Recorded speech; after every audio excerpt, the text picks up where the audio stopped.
Welcome to Prison Professors. My name is Michael Santos, and every day I really strive to provide new information that will help justice-impacted people prepare for the collateral consequences and challenges that follow for anybody that comes into the system.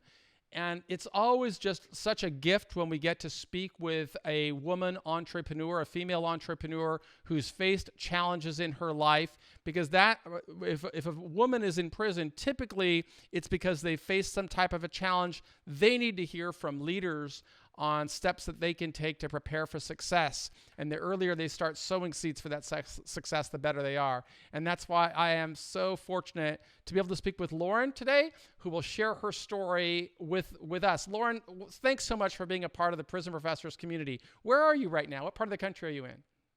I'm just outside Tulsa, Oklahoma.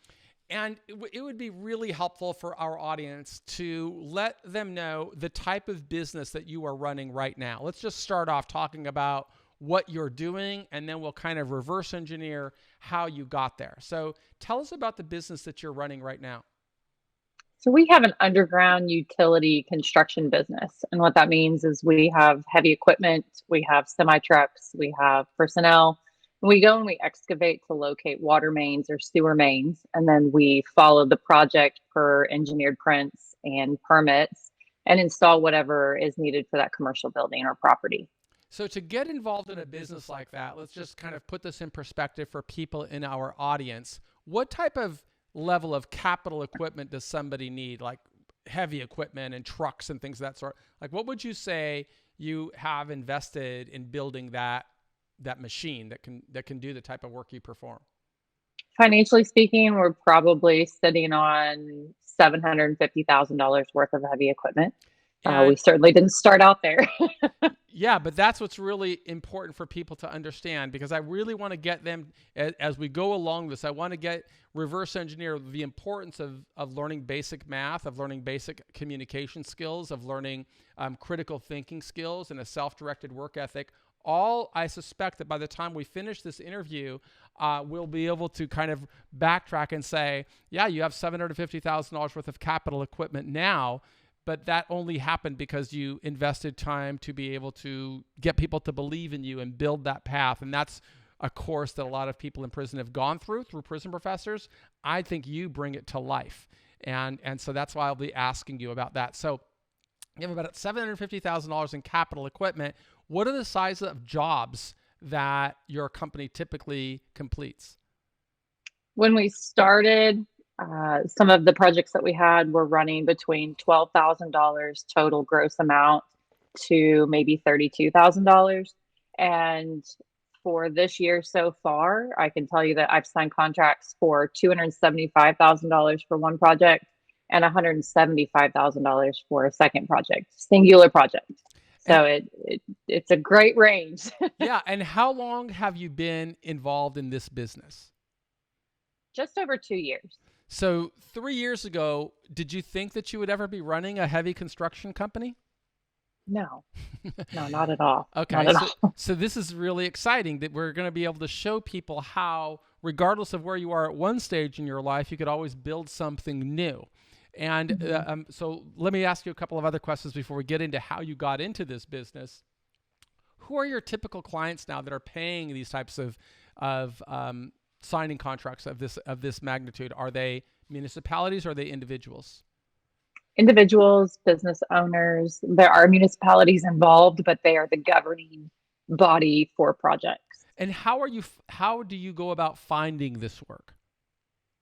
A lot of it is word of mouth, building a reputation, opening conversations with people that may be in your area, and being open to opportunity. A lot of it is seeing an opportunity to give a product or a result for somebody that has a problem. So you may not even know what the end result is needed to be yet, but it's walking through that with whoever your client could be and finding out if you can bring the solution to the table. So now we've got we're starting with line of the end in mind, which is one of the things we learned from leaders like Stephen Covey. We understand where Lauren is right now. She's leading a company that is doing how much in revenues annually right now? What do you anticipate? About 2.2 million. About $2.2 million. You're providing jobs and livelihoods for how many people?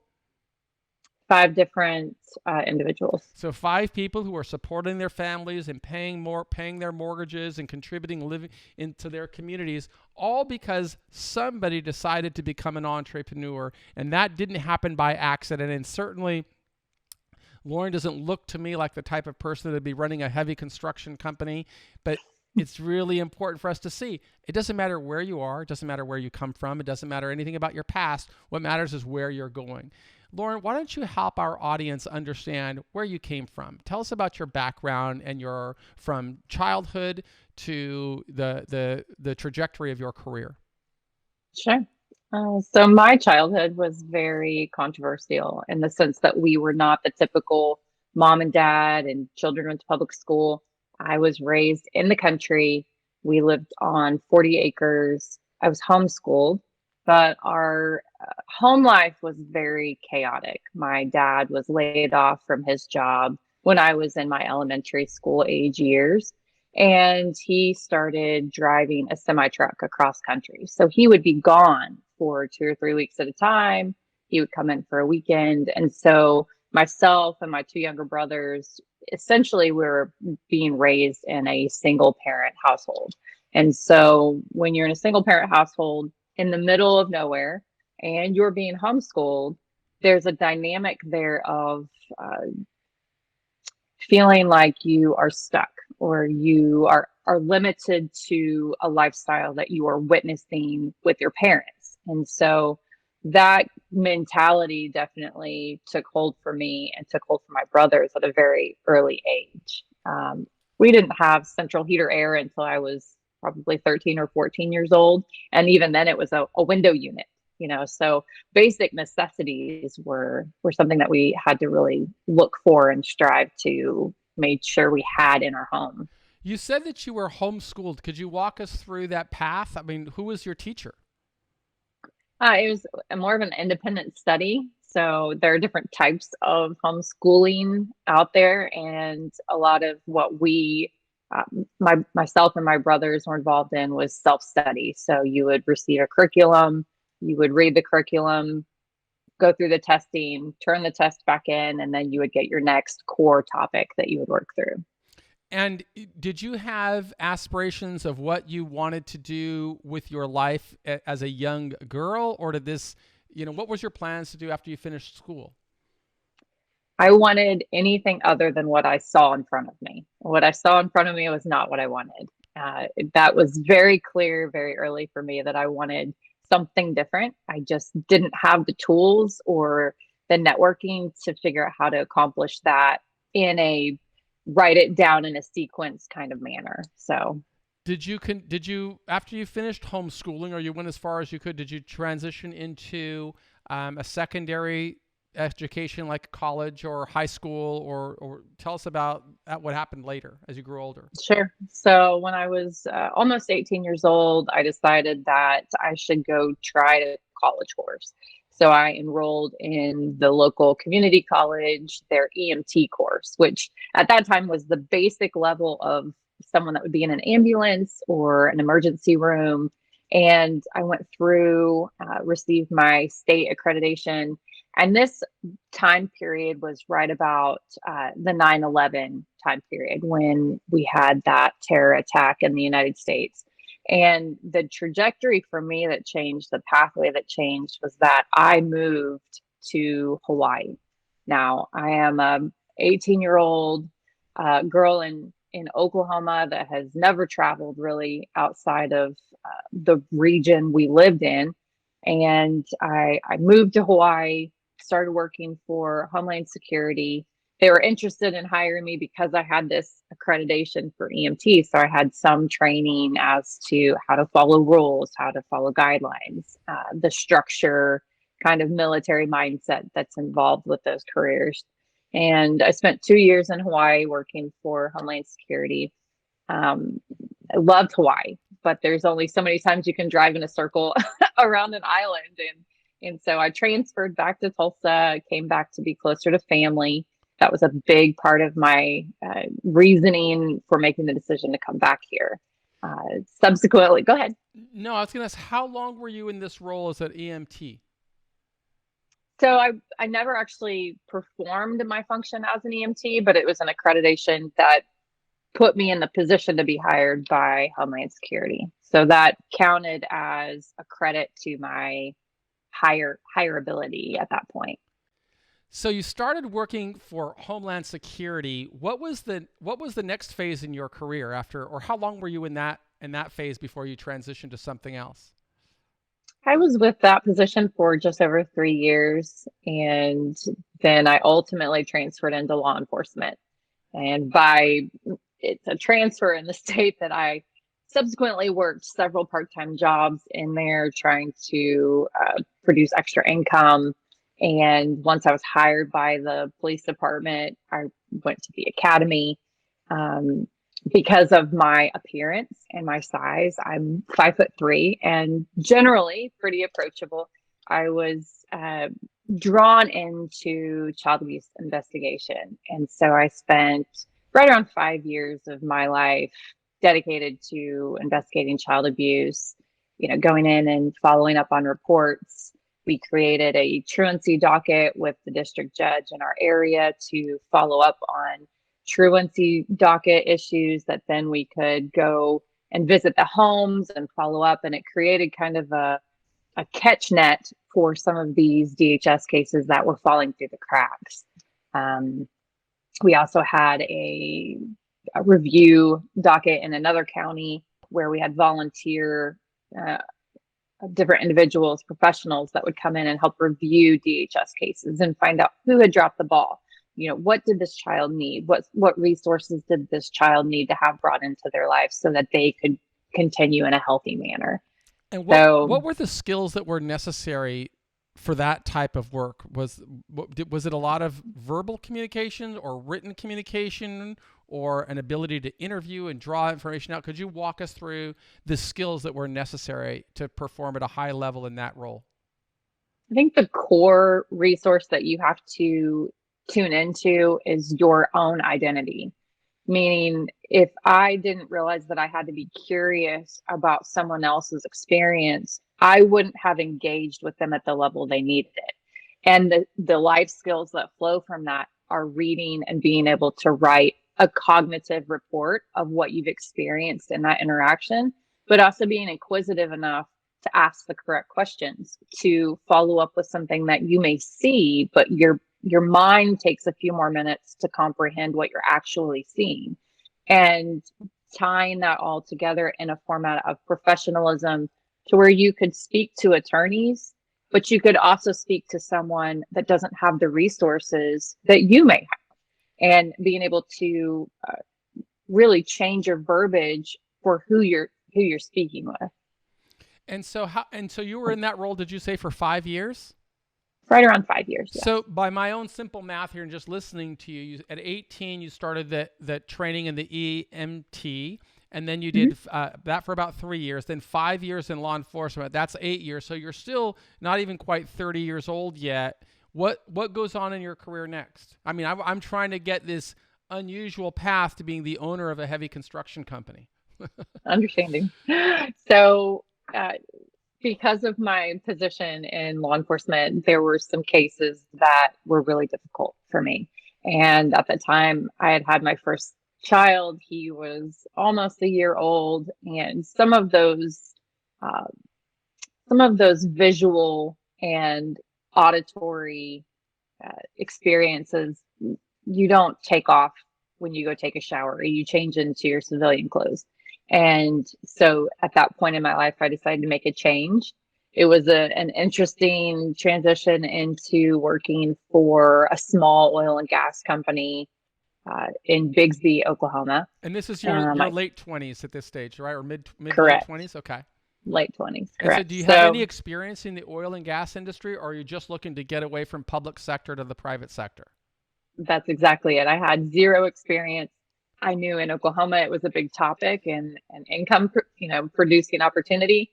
I couldn't tell you what was and was not either of those. Yeah, So I your walked your in. limitations were to whether it's leaded gas or unleaded gas.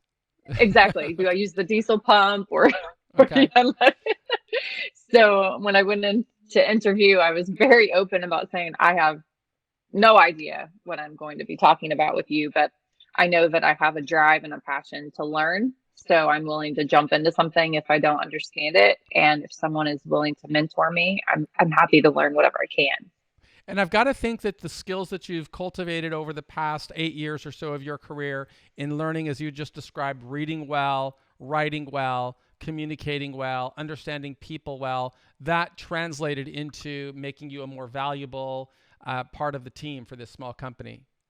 Absolutely. And how did your career advance? And tell us how long you stayed with them and why you eventually left. I was with that company for almost 11 years. And I went from my beginning position of office manager, answering phone calls, opening mail, to ultimately being the vice president of that company and running that company from the inside out, from accounting and invoicing all the way up to regulatory and field maintenance and operations. Um, there was a time period pretty early on that I realized that my role was going to become more active because of some legal proceedings the company was having. And I called the Corporation Commission, found out who my field representative was, and I said, "Hey, I have no idea what I'm doing. Will you please allow me to come ask a bunch of questions?" And he said, "You know what? Come ride with me. I'll show you around. I'll show you what you need to know." And so instead of taking a position of, I don't know what I'm doing, I'm just going to kind of Missy Mouse through it until I'm told I'm wrong, I kind of took the opportunity by the lapel and grabbed it and said, I want to know what and should be happening in this business regulatory wise, so that in the field, when I show up, I know what I'm talking about. I don't want to be the female that shows up in a male dominant industry. So I'm already perceived or viewed differently, and not know what I'm talking about. I want to know what I'm talking about. And so there was a huge amount of time that went on there where I would talk to anyone that would help teach me. And how many people were working in this company that you eventually became the leader of? We at the most we had 5 or 6 personnel on on staff, but the type of business it was, we may have contact with over 100 different truck drivers a day. And so while our own entity was relatively small, we had huge impact with different companies and personnel that would come in and out of our location. And how did that influence your earning capacity or your earning trajectory from the time you started and starting at a really entry level position to becoming a master of the industry? Could you tell our audience about the income level and how that changed as you became more skilled? It's an enormous change when your owners or stakeholders in a business that you're affiliated with understand that you care deeply and you take ownership of the project or the income potential that a business may have.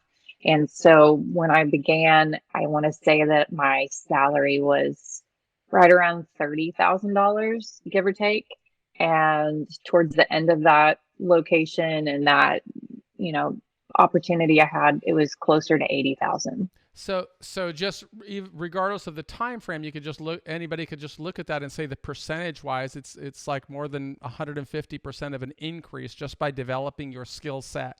And I think this applies to a person regardless of what industry or what sector they're in. The more you learn, the more valuable you become, the higher your income level is going to be. Why did you eventually leave that industry, or did you leave that That's industry? I did leave that industry, and that's actually part of my story. That's why I am now in the Justice Department system, and that's why you and I had contact to begin with, because now I'm on the side coming into a situation that I never thought I would be. I didn't start out at the beginning of my story saying, "Oh, I think I want to be charged in federal court or possibly looking at jail time, prison time." That was that was never part of what I wanted for my life. And so I see myself now looking back and trying to retrace, where did that change or where did my story change? And it was during the time that I was hired by this entity, there was a huge dynamic shift that happened. And that's affiliated with an abusive relationship and marriage. I overreached and started two different companies with partnerships that were very bad and abusive also. And when you are trying in your mind to better yourself and become a better person, sometimes you don't want to see the red flags for being red flags. So I saw red flags and thought they were a circus tent, and I just bought the ticket and went all in. So, I think a lot of people, particularly women, that fall under the spotlight of the Justice Department, a lot of times it comes from that same pathway as they get involved in a bad relationship and they start making decisions that don't realize how it can eventually lead to a government investigation and a series of other challenges. But you faced that type of a challenge. How did you respond when you first learned that authorities were looking at you as a potential? Did they look at you as a witness, a subject, or a target from the beginning? And how did that change over time? I was a target from the beginning. And the dynamic with that, the storyline is that I went to terminate my own position with my boss. We met in person, turned the business over. I agreed to work for free to transition the new employees in to take over my position because I had run this company for a long time. And there wasn't someone else that was trained to take over my position. So we made an amicable agreement, and at that time, and I started trying to recreate myself and become income producing in another way, while also trying to train someone to take over my spot that I had been running. And through a series of really difficult situations and very high stress, extremely high stress. And expensive, This I imagine. Yes, very expensive. I went from what was a very amicable situation with no legal proceedings, zero law enforcement involved, to ultimately having a state charge filed against me. And we started working through that. I had a plea agreement worked out with my attorney, my representation. And then we were notified that the federal government had opened an investigation against me. And so it went from what I considered manageable to worst case scenario, and living nightmare was how I described it multiple times. So when I asked you, did you start off as a witness, a subject, or a target? You now understood right away to say I was always a target. But at the beginning, did you even know the difference between those three different categories of how the government looks? So there's so much unknown about what's Yes. coming. And now, of course, how long has this been hanging over your head? This started in 2020, So, spring of 2020. and we're filming this in February of 23, so almost 3 full years of a big dark cloud hanging over your head. But you left one industry where you were earning a relatively good a good income. When you left, what happened to your income? Oh, it disappeared So, overnight. so you went from being a stable, independent woman that was self-supportive to all of a sudden having no income and having huge expenses and having to pay lawyers and learn about this system without really knowing too much. Could you walk us through how you were able to reinvent yourself, to recalibrate, and eventually, even while in the midst of this, build a new business? Absolutely. So that's the part of my story that I'm actually really proud of. And there are multiple individuals that I could name as being influential in helping me get from point A to where I am now. When you find yourself as a target of a federal investigation, there is zero information. The only reason I knew it was because my attorney used to be the district attorney for this region. And so out of professional courtesy, they reached out to him and let him know. He was shocked. And what really blew my mind through this was that there was no uh, comfort given, meaning it, like you have said, it was very transactional with my attorney. Here's what's happened, here's what we're going to do, here's what you can expect, here's worst case scenario. His worst case scenarios were wrong. But I can tell you that when you have discovered that you were charged in state court, you are now a target of a federal investigation, you've been able to finally break free of a very, very abusive marriage. And so you find yourself 6 feet under in a lot of different ways. You don't even recognize your own identity at that point. I would look myself in the mirror and who is that person? I sought counseling. I sought counseling with somebody that specializes in PTSD and trauma, because what I knew enough to know that I had all of these different situations from my life that were considered traumatic, that had never been dealt with. And so looking at this big mountain in front of me, I knew that I had to start working from the inside out to find out how I was going to navigate the mountain that I was facing. And a lot of times I would go in and be in a total state of terror where your palms are sweating. You can't even form an idea or a full complete sentence. And she helped me understand that when your brain is in that constant state of trauma and response, fight or flight, I was in full blown survival mode. And so we started working together. I've seen her for well over 3 years now. She's an amazing therapist. I can tell you that's key number one, Could is I ask knowing how long your therapy sessions are with this amazing therapist? Are they 30 they are minutes, an hour? 50 minutes. Pardon? 50 minutes. 50. 50 minutes. And they're in person, or are they this way over Zoom? Some of them were over Zoom during COVID early on. The rest of them are in person. And at this same time that you're going through this personal introspection and projection of what you're going to do with your life and overcome these challenges, you're simultaneously dealing, it sounds to me like you're simultaneously dealing with a criminal investigation and the breakup of a relationship that at one time was very important to you. Is that right? Very correct. And you also have children. You said you had a son, but I know from our other conversations you also have a young daughter. Well, could you tell us about your family life, like what children you had?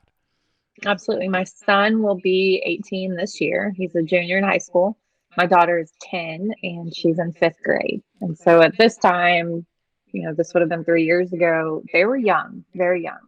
And it was very difficult to maintain that parental mother, everything's fine, mommy's got everything, but knowing that it's not fine, and not even being able to give an idea of what could happen or the potential, and then wrapping your head around, what if I'm removed from that scenario and I'm not allowed to be an influence in their lives anymore? I mean, the panic that sets in, I know that everyone that will see this will understand it. It's crippling. It is a total shock to your brain and your system of changing your reality. Because it's not only losing the potential of your liberty, it's also your income is not losing, it's gone. You've gone from an Yes. income gone. Now you're getting bills for professional services that you never anticipated before. You're concerned with the possibility of losing your children, and you don't really know, how am I ever going to get a job again? But you were able to put those things together and navigate your way through some really stormy seas. Could you tell us about how you were able to get back on your feet and figure out, rebuilding? So I went through a very dark season, and I'm sure everyone understands what that looks like individually. But for me, it was pretty dark, and drinking became a daily situation for me. If I wasn't having some sort of drink by lunchtime, I was definitely binge drinking in the evening. And in the state of Oklahoma, they made marijuana legal for medicinal reasons. And I had my medical card. I started using marijuana very frequently. during the day and to sleep at night. Just, I wanted everything numb. And I really came into this spot of going, I don't even know who I am anymore, let alone how I can tell young people that I'm responsible for how they should be raising themselves. um, there was a time period in there that I had a definite switch that kicked on, and it was due to therapy. And she said, "This mountain that you're looking at, how do you think we're going to get past that?" And I said, at this point, I'm like, I don't know, and I don't care anymore. I was definitely considering suicide at different points, extremely dark period. And she said, "Well, you don't get there by trying to jump on top of it. You have to take it step by step." And so we became very focused in therapy on becoming present in the situation and looking at the step right ahead, having a goal ultimately to traverse the mountain, but focusing on the next step in front of us and the next step. And sometimes that's as simple as breathing, just remembering to breathe, or tap both sides of your arms so that you know where you're at and you're not in a historical panic session or anxious session worrying about what's coming forward. And through that time period, my now husband and I were in a motorcycle bar, and we were having some conversations with some of his friends. And one of the gentlemen said he was wanting to get out of his business. He was wanting to retire. And just from being around, I had known that that was a pretty uh, decent business that he had, the underground construction. And so the opportunity showed up in conversation in an unlikely place. We're at a Harley bar drinking and hanging out. And I thought, you know what? That seems like something I could do. I don't know. I don't know anything about it, but that seems like something that I could do. And I don't think that my situation I'm going through would necessarily derail an opportunity like that. And so we started having conversations about how we could assume that company, and meaning he would teach us what needed to be done in the field. He would transfer the individuals that he knew and some of the relationships that he had built. And so we started this transition process, and we ultimately signed documents in December of 2020 to assume this company, and jumped in to try to build it as much as we could. So this is for the first time you mentioned this new relationship that you started with now your husband. What Mm-hmm. kind of career did your husband have before you guys had this conversation with the business owner that wanted to sell? He was in commercial plumbing previous. So was he like a journeyman plumber, or did he work for a plumbing No, company? he had his own company. So he had, through his own career, gone through the steps and worked for another company and attained his own plumbing license. And so he was running his own business at that time. And you together decided to be a team rather than go and looking for your own job. And was this your first time as an entrepreneur then? No, when I had been working for the company previously, I had started a trucking company with a partner, and so I had historically begun a business, tried to run it, and it failed. Well, it sounds also what's pretty interesting to me is you've always pursued, or it sounds to me like you've pursued careers in male-dominated industries, and that's never frightened you or scared you. You were always willing to learn and communicate in the language of the industry rather than the language of your gender. Correct. So walk us through some of the pathway of going from startup to bringing that business over from December of 2020 to, what's this, like 24, 27 months later, generating more than $2 million in revenues. Could you walk us through some of the successes and some of the pains that you had in building that company? There have been multiple, and I'll tell you, just from this chair today, if you're not willing to go through the pain of it, certainly don't try it, because it is not easy. What the most beneficial part of it is that you have a lot to say about your own schedule. You can put as much effort into it as you want to and see the benefits back, see the positive that comes back from that. But you have to have a very clearly defined goal in your mind, what success looks like to you. Success to Michael may look different to what success looks like to me. And so for us at the very beginning, we had negotiated that the gentleman before us, he stayed on for 6 months. And so transitioned everything with us, taught us everything we needed to know. And during that time period, we had to go through insurance verification. There's a huge insurance umbrella that has to be in place, establishing contracts with the municipalities in this area to be on their contractors list. And those were things that I was not familiar with. And so really jumping in, being able to read what is required, discern, and then put into action with an insurance company what my requirements are to have a contract. There are a lot of steps involved in that, and it is very frustrating. One of the things I learned that has been the most beneficial to our company is developing relationships with whoever you're speaking with. And so I have built these rapport relationships with the officials inside the city of Tulsa, where if I call for a permit or I call for an inspection, they're like, "Hey, Lauren, how are you doing?" Because I'm not just always calling with a problem. I will call them and say, "Hey, how was your weekend? Hey, I hope you have a great Monday off." They're city employees. And so just asking how that person is and putting an individual and learning who that is outside of the title, there's a respect that's built there. And so 2 years into it, they now call me before they get ready to go on vacation and say, "Hey, do you need anything before we leave town?" there's I think a question that I should have asked earlier, but when you negotiated with this seller to build this company and to get to that stage where you had to read regulations and figure out whether there were licenses, and I'll ask you about that also. Did you have a pot of capital that you guys had that you could pay this guy, or was this guy willing to self-fund and allow to finance the acquisition of his company? He self-funded a large portion of it. We did go to our local bank and receive an equipment loan based on the business plan that I had built, based on his financials that he was willing to share during the negotiation period.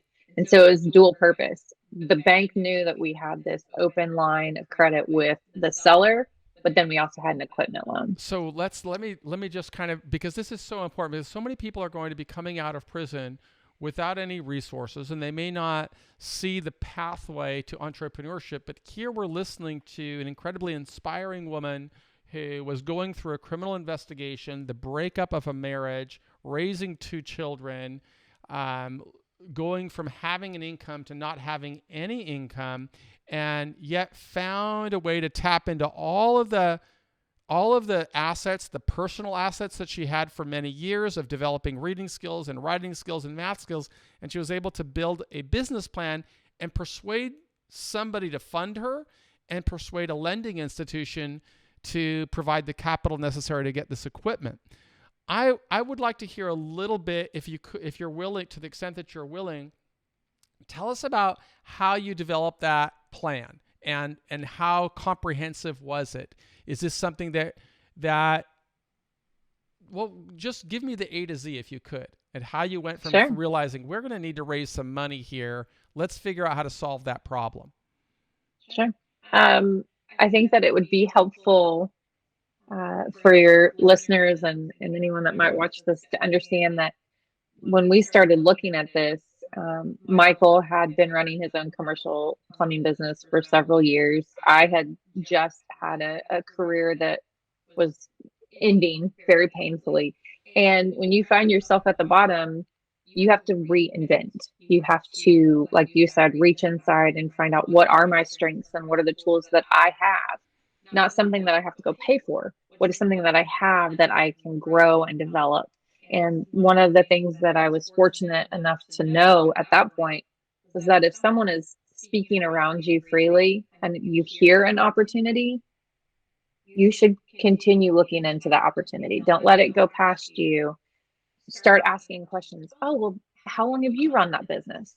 Well, what were some of the things that were the most difficult milestones for you? What kind of revenues Why are you was he doing at that stage when you guys were first talking with him?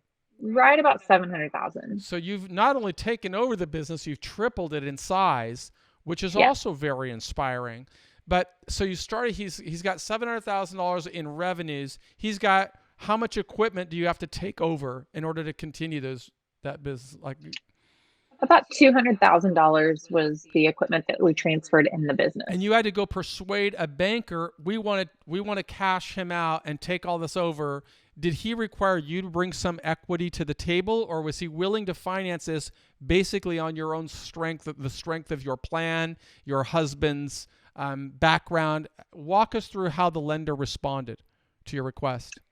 The lender was fantastic. He is a principal stakeholder at the bank. We had several meetings in person. We walked through my history and what I have done historically. We had long conversations about what I saw potentially within this business that we were wanting to purchase.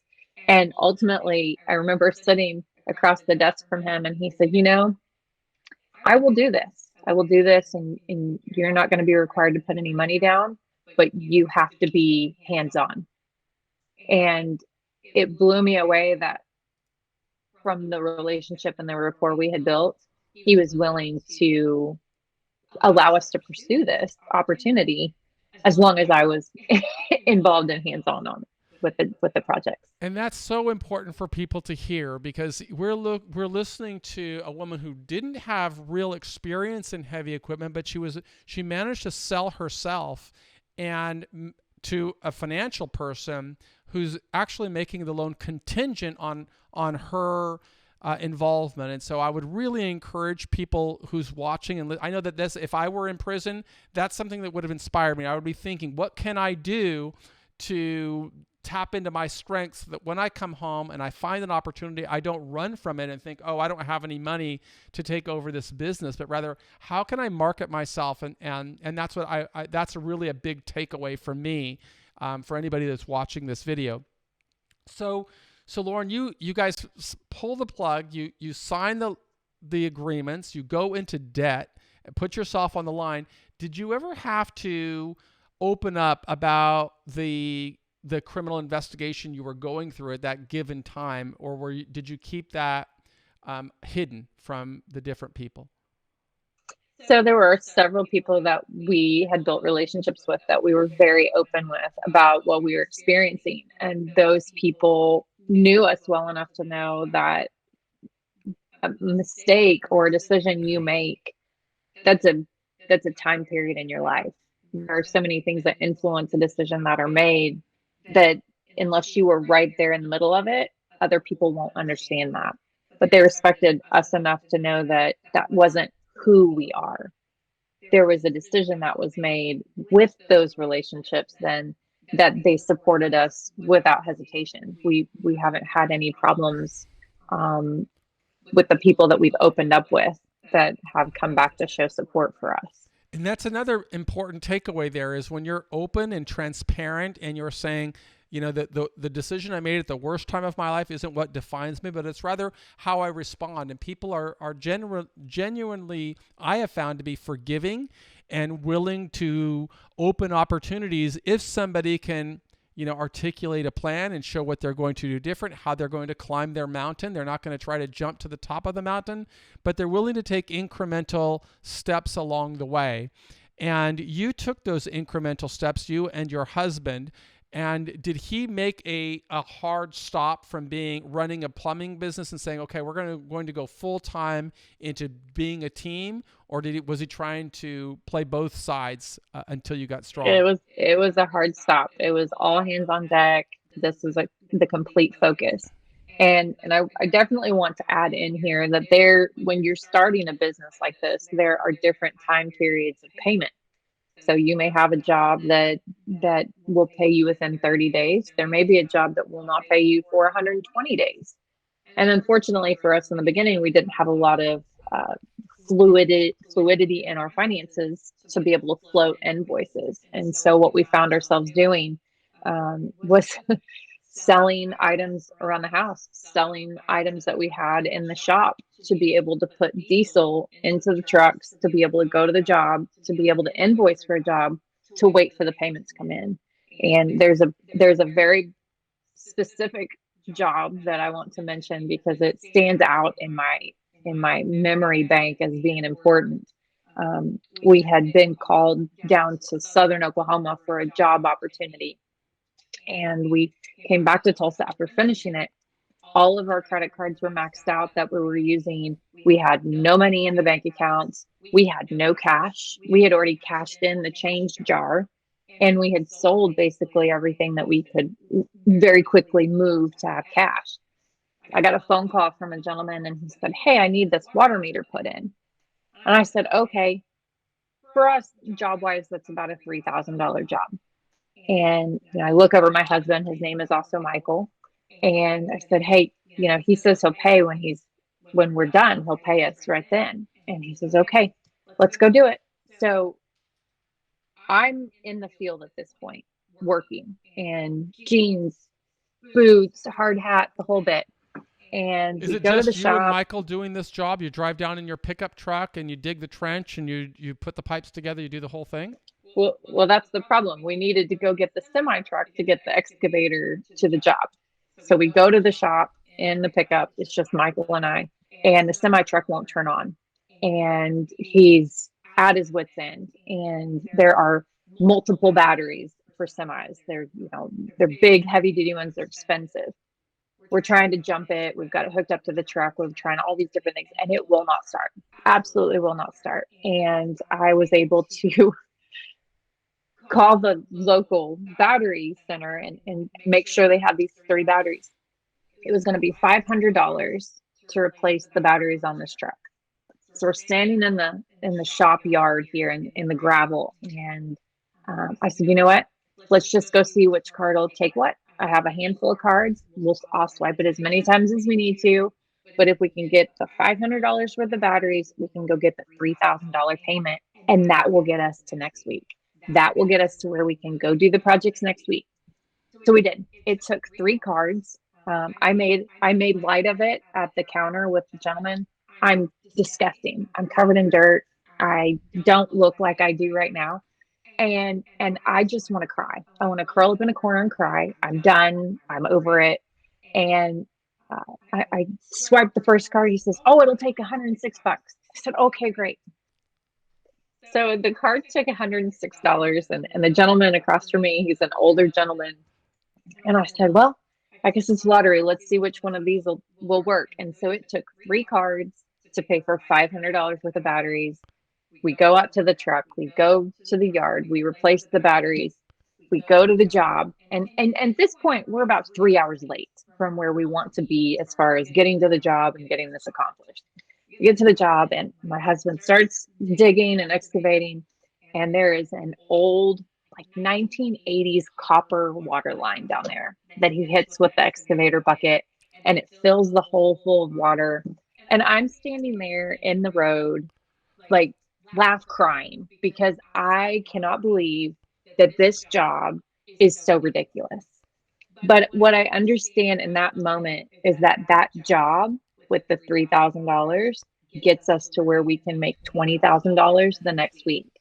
And I start laughing. Michael's ready to just walk home. Like he's so over it. And I was like, "You know what? This at some point in our future, we will laugh at this, because this is a moment for both of us where we're at the bottom. And the only thing we can do is stand here and figure out if we're going to keep going or we're going to quit." And it was a very, very short window of time from that we were able to receive a job that paid $75,000, and it paid in 30 days. And it was a hard reset for our business. It was a hard reset for opportunities. And what I realized, what I learned about myself in that moment, is that when you're at the bottom and all you have is mud and water up to your knees, don't stop. Don't stop. Keep going, because it does get better. And that is an amazing story of resilience and commitment. And it's exactly what we try to teach in our courses, Preparing for Success After Prison. And I'm going to do a recap of that before we close here. So we're coming kind of to the end of the interview. We only have an hour, a little less than an hour for each one of these programs. And I'm really grateful to you, Lauren, not only for volunteering to share your inspiring story, but also volunteering to help us write a lesson plan that people can use as takeaways that we'll kind of cover here. But before I get there, you in the middle of this interview, you'd mentioned that you were going through some challenges with the criminal justice system. Where are those challenges now, and what do you anticipate the outcome to be at this stage? So where I am today is I am awaiting sentencing. So I had a reverse proffer last fall. I subsequently had two proffers following that. I had to surrender multiple assets to the federal government, which are awaiting auction at this point. From the very beginning, I've asked that if there's anything that I can do to help them to be beneficial in not only the investigation on myself, but in the situation as a whole, then I'm willing to do that. I've built a rapport with my probation officer, and this is going to sound really crazy every time I say this. She's fantastic. She's a great advocate. She checks in. I check in with her. She understands the dynamic that I face. And so I've been very open with her, saying, I don't understand this part. So whatever I need to do to help, I'm here to figure out what that is. I'm not sure what the sentencing guidelines say right now, but I have pled guilty to 3 different felony charges in federal court. And 2 days after I accomplished that, the local news station and newspaper wrote an article about it. And if anyone's had an article in the paper, on the news about them, it is painful to read because it is one perspective. It is they don't give any opportunity for the truth or the broader spectrum of opportunity of what's been going on. And so that was a dynamic with my ex's, Michael's ex-wife, that created a lot of chaos and drama, just that interfamiliar relationship being rocked a little bit. So Well, the nice thing about it is you didn't allow that to derail you either. You still not only want to build a great company, be a great mom, be a great wife, and be a great citizen, but you're also, when I asked you to volunteer and share this story about building a business with other women in prison, you volunteered to do it on a Sunday. And I just wanted to say I'm super grateful to you for taking the time to share this story. But one of the things that I want to do is kind of recap it to see if I was listening and if I got everything right. And I'm doing this specifically for the people who are in prison, because this is how I learned. If I had an opportunity to learn from somebody who was smarter than I am and learn more like Lauren is, I would have said, I want to learn from her so that when I come home, I can emulate her success and not allow the worst decisions of my life to block me from turning the page or building the next chapter or taking a step toward climbing the mountain. So if it's okay with you, I want to take your story and put it in those 10 modules that we use in our course, Preparing for Success After Prison. And at the end of it, you could tell me what I missed. Is that okay? that sounds great. And that's going to make you a prison professor. Okay. So number one of the things about Lauren that I learned that I find to be consistent with all people who succeed in overcoming challenges is she understood how to define success. She, at some points in her life, she realized as a young girl, I don't like living on this 40-acre ranch or whatever this rural place is. I want something different. She didn't know what it was, but she knew that she would have to develop some skills to get there. And so she set these goals, and we found this to be kind of a pattern in her life, whether it was doing well in a self-directed way to study, enrolling in an EMT course, getting a job with law enforcement, and then finding, hey, where's my best niche in here? It might not be putting on a uniform and going out and making stops, but rather working with children. And through that process, she developed skills and that she was able to use as a transition into the private sector, first with oil and gas, and then later that she's using, we'll talk about when she became an entrepreneur. So defining success along the way, I heard that numerous times in her story, and if I were in prison, I know that's something I had better do. I'm not going to only see myself where I am. I want to see myself as what I want to become and see it and visualize it. And the next step on that is that setting those clear goals. That's the second module, which you should have been going through in the Preparing for Success After Prison course. First, you define success, then you hit the very clear goals along the way that are going to lead us there. And I heard that in Lauren's story many times, whether it was learning how to interact with abused children or the different stakeholders in that system, whether it was getting to know the people that issue permits at the local municipality, right? She was setting these goals that were always going to advance her to becoming successful as the person that she wants to become. And anytime she was struggling, it was when she was not pursuing that values-based, goal-oriented strategy that led her into some particular challenges that led her into a dark period of her life. But at any time, you can recalibrate and get back on track. But you've got to do so. That's the third module. You got to have the right attitude. You got to do this because you're making 100% commitment to success. You're not just faking your way along the way. Even when I asked her about her husband, Michael, he decided when he said, okay, we're going to start a company, he didn't do it halfway. He left one industry, said, I'm going all in. And when things were really falling apart, they kind of worked together to get the batteries, to deal with the complication of a water line that broke. Or, whatever it was, they were a team and they would work toward it. But they did it because they were committed. And if you're in prison and you're living with struggle, you've got to always make that same level of commitment. The fourth module in the course, what I also heard in Lauren's story, is about having an aspiration. She didn't only see herself as being a person who is struggling with alcoholism or trying to drink away her problems. Eventually, but through talking and introspection, she found out I can go step by step by step and climb this mountain. But she didn't only talk about it, she did it. What are you doing? That's the question for you if you're going through this course. In what way, what aspiration do you have? And are you willing to do what we describe in the fifth module, which says take action? Are you taking these incremental steps? The therapist gave her advice that she was able to help us understand that it's a step-by-step process. You don't just jump to the top. And of course, that's really important when you're sitting in prison and waiting for weeks or months or years or sometimes decades to pass. You've always got to be climbing that mountain. And to measure your progress, that's the sixth module, is accountability. You got to hold yourself accountable. You've got to know what you are willing to do. And we heard that when she talked about raising financing it was a great example of that. She had to create a business plan. She had to persuade a lender to believe in her. She had to persuade a business owner to sell to her. And, there's just this pathway to success that doesn't happen by accident, but it follows these same principles that I've always learned from leaders. And that's what kind of led this whole course. And so you've got to hold yourself accountable, but then you've got to be aware.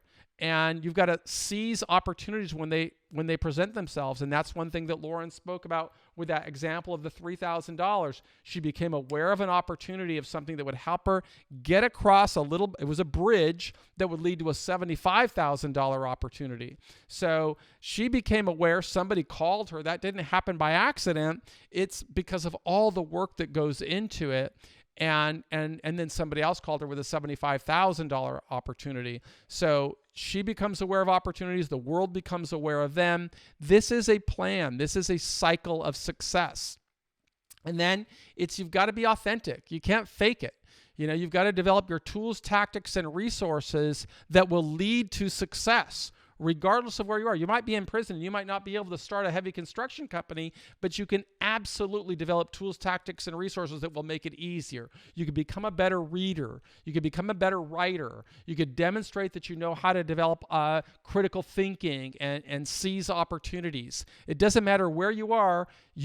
Today, you could be tomorrow in a completely different arena. Like, she was a law enforcement, went from being a child on a big farm to being an EMT to being a law enforcement representative to being a leader in an industry that she never knew anything about to now being leading her own company that's providing jobs and livelihoods for other people. So being authentic is crucial. And then it's celebrating every little achievement. Instead of looking at a setback as being, a disaster, she looked at it as an opportunity. And it was that little opportunity that led to the next one, the 75,000, which led to her now crossing, $2 million a year in revenues. And then finally, it's about the last module in our course is about appreciation and being grateful for the blessings that come your way.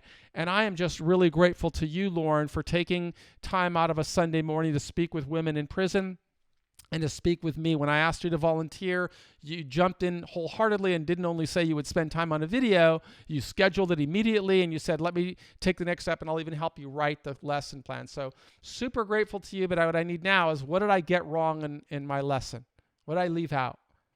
You hit all the points. You did a great job. You're a great listener. Well, you helped us a lot, and I just really want to thank you for being part of the Prison Professors community. We will use this, I hope, to share not only women, but people in jail and prison across America through the Prison Professors channel. And I just want to thank you for being a part of our community. Thank you.